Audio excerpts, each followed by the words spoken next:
ప్రయాసములలోను జాగరములలోను ఉపవాసములలోను మిగుల ఓర్పు గలవారమై.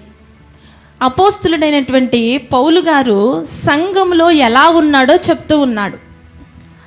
సంఘంలో ఆయన ఎలా ఉన్నాడంటే సహనం కలిగి ఉన్నాడు.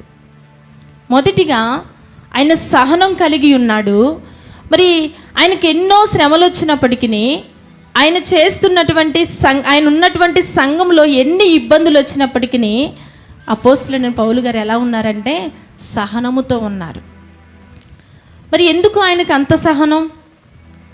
ఎందుకు ఆయనకు అంత సహనం అంటే ఆయన నమ్ముకున్న దేవుడు నమ్మదగిన దేవుడు గనుక, ఆయన నమ్ముకున్న దేవుడు త్రోసివేసే దేవుడు కాదు గనుక, ఆయన నమ్ముకున్నటువంటి దేవుడు చాలా శక్తిమంతుడు గనుక, అట్టి శక్తిమంతుడిని కలిగి ఉన్నటువంటి అపోస్తులుడైన